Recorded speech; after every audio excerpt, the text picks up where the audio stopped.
Blanco ng Navotas. Sir, live kayo sa RMN DZXL Manila. Si Radyoman Lourdes, good afternoon. Yes, Lourdes, good afternoon. I don't know, sir, no, kung papatulan niyo pa ho, pero handa na raw po ba kayo maging meow-meow? Ano ibig sabihin nun, sir?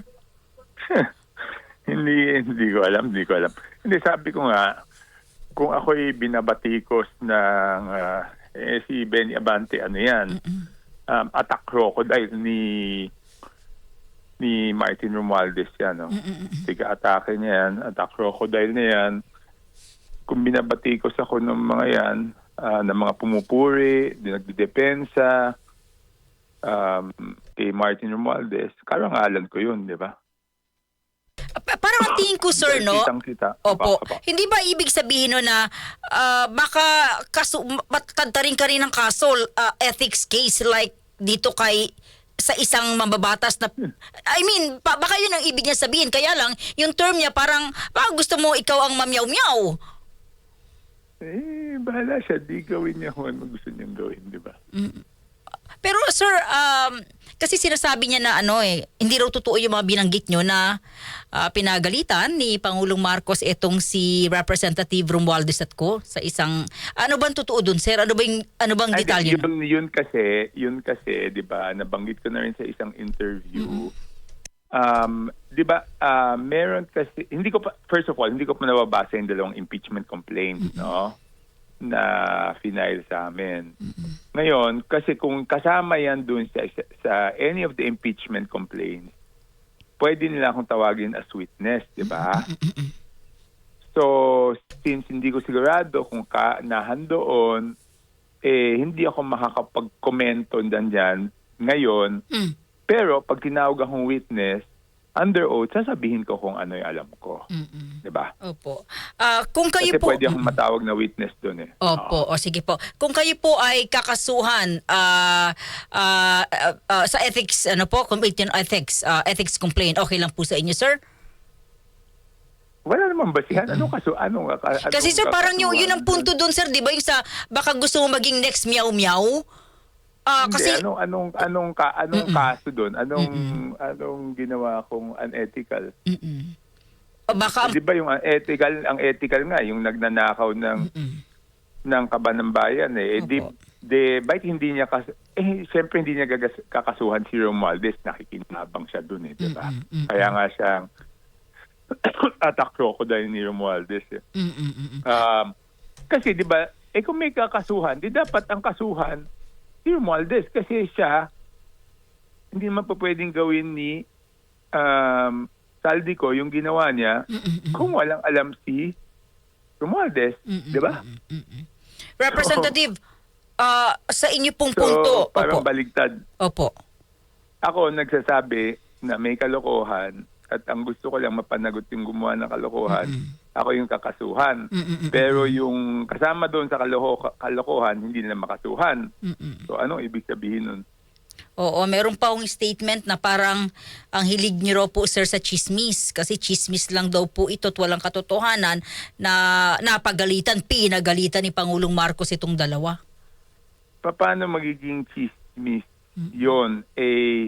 Di ba kahit si Saldico, sinasabi niya na nag-deliver ng pera kay Romualdez, di ba?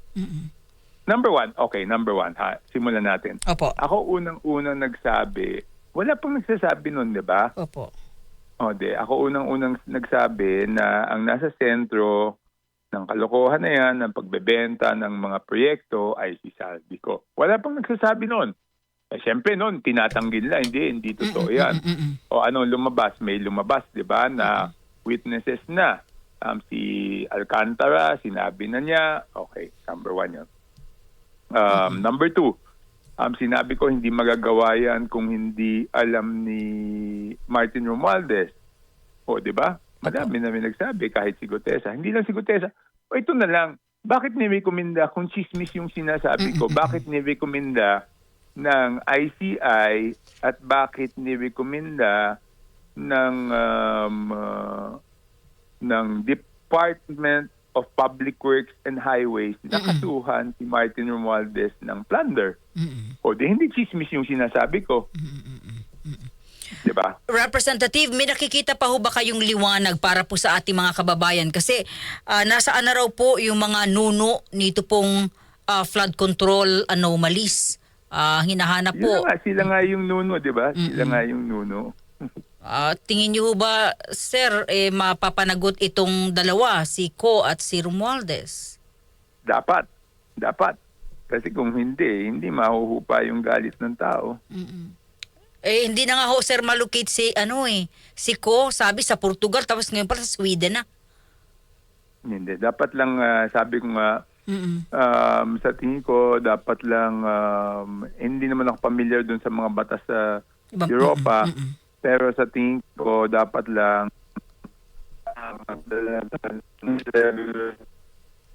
Opo. Nawala si Representative Toby Tiangco. So, meron siyang binabanggit regarding dito sa kasi ako naguluhan din ako. Tama si Representative, no, yung hindi kumpleto, hindi magiging masaya ang publiko, maayos ang lahat kung walang kaso o hindi nakakulong yung mga nuno nitong flood control. Okay, balikan ko lang. Representative Tiangco, regarding po dito kay Ko na hindi talaga, saan ba talaga? Portugal o dito po sa Sweden? Ay, hindi ko alam eh. Pero sabi ko nga, dapat magpadala ng high-level law enforcement team sa European Union to represent the Philippine government at ipaliwanag kung gaano kagabi yung ginawa ni Saldico, kaya siya dapat maimbestigahan, no? Para makuha yung cooperation nila.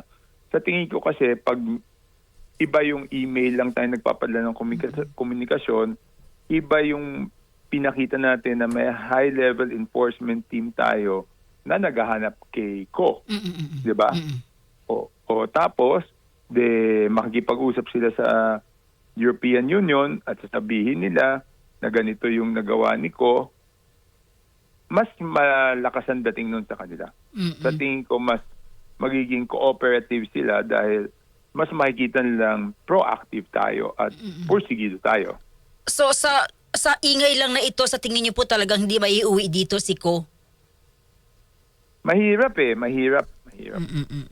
Representative... yan yung suggestion ko. No? Yung suggestion ko ngayon, kung sinasabi ng ethics, bakit ako Opo. Sabi nga ng DPWH, di pati yung DPWH tsaka ICI nag-invento ba yun? Nag-dismiss ba yun? Nag-imbestiga yun eh. Di ba? Pareho lang naman kami ng sinasabi na siya nasa sentro nito. Okay. Anong magiging ethics complaint laban sa akin? Di ba? Bakit yung sinabi na ng DPWH tsaka ng ICI na nakasama, bakit ayaw nilang pila ng ethics? Tingnan nyo, simpleng logika. Opo. Si Saldico ang sentro, si Romualdez ang speaker. Di ba dapat yun ang unang ma-ethics? Opo. Hindi naman. Ako. Pero, Sir Tubi, bakit to parang galit na galit sa inyo si Congressman Abante? Hindi ko alam dun. At inihalimbawa ba kayo sa pusa? Sir. Nahalimbawa pa ho kayo sa pusa, meow. But anyway, sir, alam mo, may dami na yan eh. Nagkasabay pa naman kami naglalakad nung Monday doon sa hallway. Kinamusta pa niya ako. Ganyan talaga yung mga plastic, trydor, tirahin ka pa sa likod, di ba? Okay. Dapat nung Lunes, nung nagkita kami, tinapik pa niya ako, hindi ko maalam siya nasa likod ko. Dapat sinabi niya, ganyan, dapat di mo ginawa yan. Di ba? Harap-harapan. Di ba? Okay. Dapat harap-harapan. Opo. Representative, maraming salamat to sa inyong oras. Mabuhay kayo, kasi sir. Monday kami nagkasalubo, Monday kami nagkasabay. Tuesday naman yan nilabas yun, di ba? Ay, hindi ka naman yung sinabi, meow. Hindi. No. Buti hindi kayo tinapik, meow. Hindi tinapik ng gano'n. Hindi ko rin kasi maisip bakit ito ang term niya. Dapat sabi, kung sa tingin niya mali ako, dapat di mo ginawa yan, di ba? Wala, Opo. merong mga ganun di ba? Opo, sige. Okay lang yun. Kayang-kaya natin yan, no problem. okay, Kasi sir. sabi ko lang, di ba? Bakit hindi yung involved sa kontrobersya? Oo. Yun ang i-ethics nyo. Di ba? Sir, maraming Siyempre, salamat ha. Hindi pa pwedeng, hindi niya gagawin yun kasi ang boss niya, Martin Romualdez, di ba? Oh, opo. Okay, Representative, maraming salamat po sa inyo. Magandang hapon po. Yes, Mabuhay po ma'am. kayo. Okay.